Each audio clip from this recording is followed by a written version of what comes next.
जय हो महालोमड़ी लाली जी। मेरे बालक, मैं तुम्हारी साधिका लाली लोमड़ी कुछ मिनटों का ध्यान रखूंगी और उसके बाद जो मुझे आवाज मिलेगी मैं वो तुमको बता दूंगी। और तुम परेशान मत हो, अब तुम मेरी शरण में हो। एक दिन गधा और लाली लोमड़ी दोनों पेड़ के नीचे बैठे थे, कुछ सोच विचार कर रहे थे। लेकिन गधा बहुत कामचोर था, वो भी हमेशा सपनों में जीने वाला प्राणी था। और लाली बहुत ही धूर्त और धोखेबाज थी।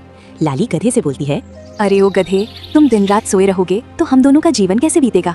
तुम कुछ काम क्यों नहीं करते हो? अगर तुम ऐसा करोगे तो हमारा जीना मुश्किल हो जाएगा। खाने बिना तो हम दोनों का जीवन ही खत्म हो जाएगा। मेरे प्यारे गुलाब के फूल, कुछ तो करो। अरे लाली, तुम इतनी परेशान क्यों हो? तुम्हारे साथ दोस्ती करके 5 महीने बीत गए, लेकिन आज तक भूखा नहीं सोए ना। कुछ ना कुछ जुगाड़ हो ही जाता है, फिर भी तुम क्यों परेशान रहती हो? और ये लड़ियां वाली अदा से मुझे तपाया ना करो। जब तुम लड़की वाली अदा से बोलती हो तो मुझे कुछ कुछ होता है। कितने बेशर्म हो, कैसी बातें करते हो? लेकिन हमें ऐसे भी बैठे नहीं रहना चाहिए, हमेशा बड़ा बनने का सपना देखो, ठीक है? मुझे लगता है अभी मुझे ही कुछ करना पड़ेगा, नहीं तो जीना बहुत मुश्किल हो जाएगा। चलो ठीक है लाली, तुमको जैसा ठीक लगे करो। तुम ही कोई रास्ता दिखाओ जिससे हम दोनों का जीवन राजाओं वाला हो जाए। ठीक है, तुम चिंता मत करो, जल्द कुछ नया होगा जिससे हम दोनों का जीवन राजा की तरह बीतेगा। मैं कोई ऐसा जुगाड़ लगाऊंगी, सब कुछ बैठे बिछाए मिलेगा। कुछ दिमाग लगाना होगा बस। समय बीत रहा था, लाली और गधा कुछ सोच ही रहे थे, तभी उनके पास एक बकरी आती है और बोलती है, कैसी हो लाली बहन? किया तुमको नहीं पता है, हमारे जंगल में एक भालू बाबा जी आए हुए हैं जो सबको ज्ञान की बातें बताते हैं। तुम दोनों भी चलो मेरे साथ। क्या कह रही हो चमेली बहन? कौन साधु बाबा, कहाँ से आए और क्या बातें सिखाते हैं? चलो चलकर देख लेते हैं। और फिर तीनों वहाँ से चले जाते हैं। वहाँ जाकर देखते हैं कि एक भालू साधु बन के जानवरों को उपदेश दे रहे थे। देखो मेरे प्रिय शिष्यों, जीवन अनमोल है। दूसरे जानवरों को मार के अपना भोजन बनाना पाप है, क्योंकि दूसरे जानवर का मांस खाकर तुम अपने जीवन में कभी खुश नहीं रह सकते हो। इसलिए अगर मेरी बात समझ में आ रही है तो ये सब काम छोड़कर फल फूल खाकर ही जीवन बिताएं और सबके साथ प्रेम से रहें, मीठा बोलें, कभी किसी का दिल नहीं दुखाएं, तो आप सबका जीवन सफल हो जाएगा। जीवन बहुत अनमोल है मेरे प्यारे शिष्यों, भक्ति का मार्ग ही स्वर्ग का माध्यम है। जैसे ही बाबा जी का उपदेश खत्म हुआ तो सभी जानवरों ने बाबा जी सेवा बहुत सारी फल भेंट स्वरूप चढ़ा दिया। ये सब होता देख लाली लोमड़ी के दिमाग में हलचल होने लगी और वो गधे से बोली, अरे मेरे यार, तुमको कुछ समझ में आया बाबा ने क्या उपदेश दिया? और वो लोग कितने मजे में अपना जीवन काट रहे हैं, बिना मेहनत किए फलों से टोकरी भर जा रही है। इससे बड़ा और कोई दूसरा काम नहीं हो सकता है। नहीं लाली, वो सब मेरे माथे में नहीं घुस रहा था, मुझे सिर्फ यही दिखा। अंत में बाबा को खूब फल फूल मिल रहे हैं, उनको खाने की चिंता एकदम नहीं है, उनके पास तो फल फूल का भंडार लग गया है। हाँ, यही तो कहना चाहती हूँ। देख, इन सबको पटाना बहुत ही आसान है, मेरे दिमाग के आगे सब हार जाएंगे। मैं कुछ ऐसा ही काम करूंगी, बस तू मेरा साथ देना, फिर देख हम दोनों क्या करते हैं। सब और हमारी ही जय जयकार होगी। लाली, क्या कहना चाहती हो तुम? क्या तुम भी बाबा बन के उपदेश देना चाहती हो? पहले यहाँ से चलो, फिर मैं रास्ते में तुमको सब कुछ बताती हूँ। मेरी बात ध्यान से सुन। हम दोनों ये जंगल छोड़कर जा रहे हैं दूसरे जंगल में। वहाँ पर हमें कोई नहीं जानता है, इसलिए हम दोनों मिलकर एक खेल खेलेंगे।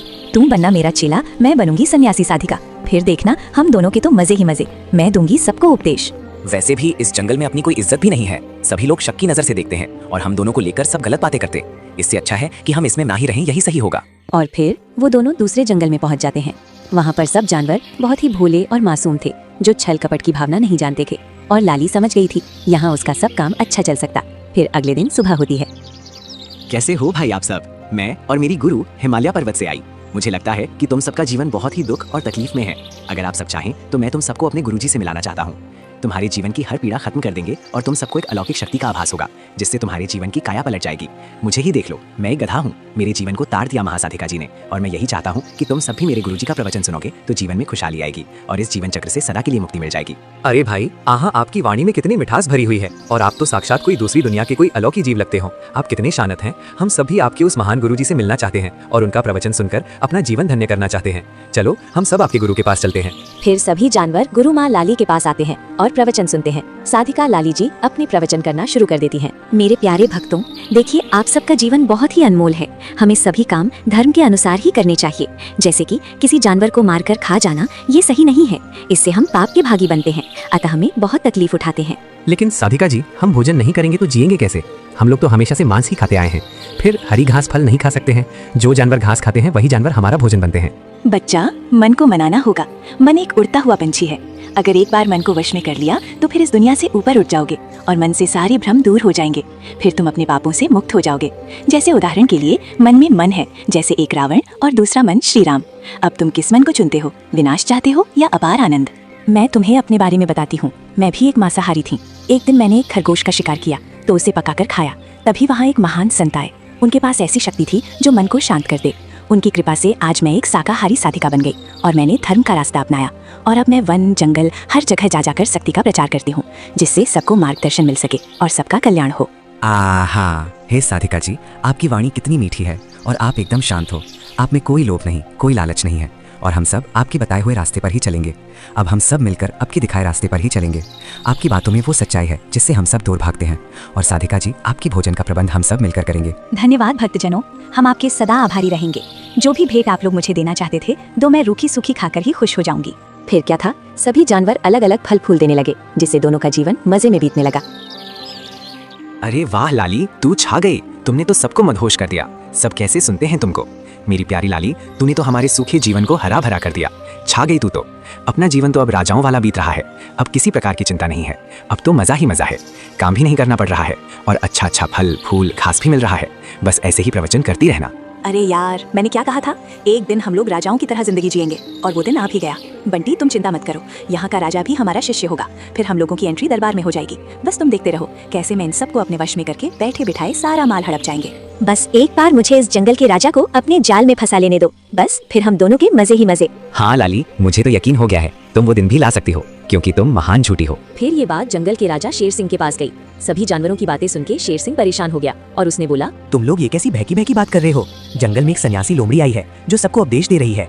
हाँ महाराज, उसकी बातों में जादू है। उसकी बातें सुनकर मैं खुद शाकाहारी हो गया हूँ महाराज। आपसे गुजारिश है, आप भी हमारे गुरुजी का भाषण सुनिए और अपने जीवन को सफल बना लीजिए, नहीं तो बहुत देर हो जाएगी। जब तुम इतनी तारीफ कर रहे हो तो जरूर कोई बात होगी। एक काम करो मंत्री, अपने गुरुजी को हमारे दरबार में बुला दो। हमारा पूरा परिवार एक साथ मिलकर उनका प्रवचन सुनेंगे और गुरु लीला का आनंद लेंगे और दान दक्षिणा देकर उनका सम्मान के साथ विदा करेंगे। मंत्री, इस पर तुम्हारा क्या विचार है? ठीक है महाराज, ये खबर मैं गुरुजी के यहाँ भिजवाता हूँ और प्रवचन का समय सेट करता हूँ। फिर ये खबर लाली लोमड़ी के पास पहुंच जाती है। देखो बंटी, जिस दिन का हम लोगों को इंतजार था, आखिर वो दिन आ गया। हम लोगों को राजा के दरबार में जाना है प्रवचन देने। हाँ मेरी प्यारी लाली, इस बार ऐसा भाषण दो कि राजा अपना राजपाट छोड़ के संन्यास धारण कर ले और तू बनना वहाँ की रानी। फिर ये जंगल हमारे कब्जे में होगा और फिर हम कुछ भी कर सकते हैं। हाँ बंटी, ऐसा ही होगा, तुम सही बोल रहे हो। ऐसा भाषण दूंगी कि राजा अपना राजपाट छोड़ के घुटनों के बल गिर जाएगा और राजपाट छोड़ के चला जाए। तो क्या मैं सच में जंगल का राजा बन जाऊंगा और जंगल के सभी जानवर हमारे इशारे पर नाचेंगे और जो मर्जी होगी हम दोनों वो सब करेंगे। हाँ बंटी, ऐसा ही होगा, लेकिन इसके लिए मुझे कुछ किताबें पढ़नी होगी, जिससे मुझे और ज्ञान की जानकारी हो जाए, ताकि राजा के पूरे परिवार को सन्यासी बना दूं और हम दोनों जिंदगी मजे से बिताएं। फिर जिंदगी में मजे ही मजे होंगे। फिर क्या था, वो दिन आ गया। लाली राजा जी के दरबार में पहुंच जाती है कि दरबार में लाली अपना ज्ञान की वर्षा कर रही। सुनो राजन, भगवान ने हम लोगों को जीवन क्यों दिया? शायद कुछ लोग समझ पाए हैं, इसीलिए वो लोग हम लोगों से आगे हैं। जीवन के मकसद को पाने के लिए हम लोगों को क्या करना चाहिए, आज यही बात आप सभी को बताना चाहती हूँ। जीवन का मतलब पैसा, शोहरत, ताकत नहीं होती है। जीवन का मतलब लोगों से प्रेम करो, दया दिखाओ, अपने से छोटे जानवरों पर रहम करो, भगवान के बनाए प्रत्येक जानवर हो या इंसान, उन सबका सम्मान करो। मांस मदिरा छोड़कर और भी बहुत कुछ दिया है भगवान ने हमें खाने को, वो सब खाओ। सात्विक आहार ही खाना चाहिए। जो मनुष्य या जानवर मांस खाते हैं, अंत समय में वही सब बहुत सताते और उसको उसके कर्मों की याद दिलाते हैं। हम सबको ये प्रण लेना चाहिए कि हम कभी भी कोई गलत काम नहीं करेंगे और हमेशा प्रेम करेंगे। और फिर किया था। साधिका जी ने जैसे ही प्रवचन बंद किया तो शेर सिंह के मन में कई सवाल छोड़ गई। इतनी बातें सुनकर राजा का मन भी मुंह माया से उठ गया और उसने अपना गुरु लाली को मान लिया और अगले दिन अपना राजपाट छोड़ने की घोषणा कर दी। देखो साथियों, अब मैं राजपाट छोड़ रहा हूँ। मैं अपने जीवन का मकसद समझ गया हूँ। मैं अपना बचा हुआ जीवन साधिका जी के चरणों में बिताना चाहता हूँ। अब मैं उस महान साधिका की सेवा करना चाहता हूँ। आप सब अपना अपना ख्याल रखना। लेकिन महाराज, इस जंगल का राजा फिर कौन बनेगा? फिर आप ही बता दीजिए, नहीं तो ये जंगल बिखर जाएगा। बिना कानून के जैसे कोई प्रदेश नहीं चलता है, ठीक उसी प्रकार से हमारा जंगल भी नहीं चलेगा। सब और त्राही त्राही मच जाएगी। राजा के बिना दूसरे राजा लोग हम पर आक्रमण करके हमें नष्ट कर देंगे। हमारी रक्षा कौन करेगा? मंत्री, तेरी बात तो सही, मुझे थोड़ा टाइम दो। मैं साधिका जी से बात करके सब चीजें स्पष्ट करता हूँ और उनकी आज्ञा लेकर ही कुछ फैसला लूंगा। उसके बाद शेर सिंह साधिका जी के पास जाता है और वहीं बंटी मिलता है। बंटी महाराज, साधिका जी कहाँ पर हैं? उन्हें बुला दीजिए, हमें उनसे कुछ जरूरी बात करनी है और अपने राजपाट के बारे में चर्चा करनी है। महाराज, आपको प्रणाम। महामाया साधिका जी तो स्नान कर रही हैं। आप तनिक कुछ समय यहाँ रुक जाओ। जैसे ही साधिका स्नान से निवृत्त होकर आएगी तो आप उनसे जो भी बात करनी है वो कर लेना। लेकिन महाराज, क्या मैं जान सकता हूँ कि आप क्या बात करना चाहते हो? बंटी बाबा जी, अब मैं राजपाट छोड़ रहा हूँ। मुझे समझ नहीं आ रहा है किसे राजा बनाए। बस थी यही सलाह के लिए साधिका जी के पास आया हूँ कि बस यही है जो मेरी परेशानी का हल निकाल सकती हैं। और फिर उतने में महालाली जी स्नान करके वहाँ पर आ जाती हैं और फिर बोलती हैं, आओ महाराज, मैं जानती थी कि तुम जरूर आओगे। कुछ विशेष बात है भगत जी जो आप बहुत परेशान दिखाई दे रही हो? हाँ गुरुजी, मैं अब थक चुका हूँ। मैं चाहता हूँ ये राजपाट छोड़ के आपके साथ जीवन की गहराइयों में डूब जाऊँ, ताकि हमारे जीवन का लक्ष्य मिल जाए। राजा किसे बनाऊँ, इसी मसले पर आपसे सलाह लेने आया था।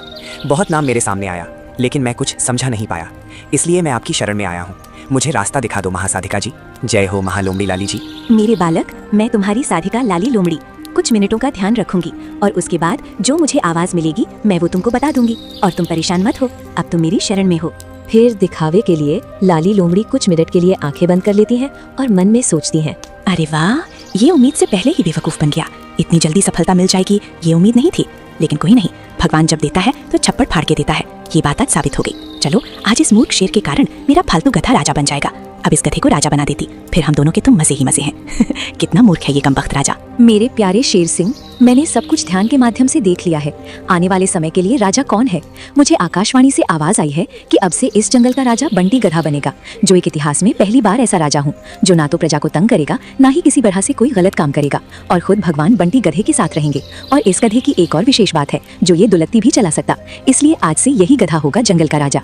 ठीक है हमारी साधिका लाली लोमड़ी जी, जैसी आपकी इच्छा। कल ही हम बंटी गधे को इस जंगल का राजा घोषित कर देंगे। आपसे निवेदन है, आप भी बंटी गधे को लेकर आइए और के सामने ही गधा जी को राजा बनाया जाएगा। महालोमड़ी लाली जी की जय। जय हो लोमड़ी जी की। जैसे ही शेर महाराज वहाँ से जाते हैं तो गधे की खुशी का ठिकाना नहीं रहा और वो लाली से बोला, लाली, तुम तो कमाल पे कमाल कर रही हो। सब कुछ इतना जल्दी हो रहा है, खुद पर यकीन नहीं हो रहा है। कैसे शेर और पूरे जंगल के जानवरों को तुमने मूर्ख बना दिया। मान गए तुम तो। लाली, तेरा कोई मुकाबला नहीं है। ओ मेरी प्यारी लाली। अभी तो तुमने अपनी लाली का पूरा कमाल तो देखा ही, बस अब कल तुमको एक बार राजा बना दूं और फिर देखना क्या होता है। ये सब मूर्ख हैं। इन सबको फंसाना तो मेरे बाएं हाथ का खेल है, बस देखते जाओ आगे होता है क्या। माय बेस्ट फ्रेंड, अब तुम्हारे मजे ही मजे हैं। अगले दिन सभी जानवरों को एक बड़े पहाड़ के ऊपर सभा बुलाई गई, जहां सबके सामने बंटी को राजा बनाया जाता है। मेरे प्यारे दोस्तों, मैंने उस दिन आप सबको बताया था कि मैं अब ये राजपाट छोड़कर सन्यासी साधिका जी की सेवा करना चाहता हूँ, और साधिका जी की इच्छा से तुम सबके नए राजा बंटी महाराज दुलत्ती वाले गधा जी, जो इस जंगल के जानवरों की रक्षा करोगा और जंगल का शासन चलाएगा। जय हो महालोमड़ी लाली जी की। ये कैसे हो सकता है महाराज? आपने हम सबको छोड़कर अपने गधे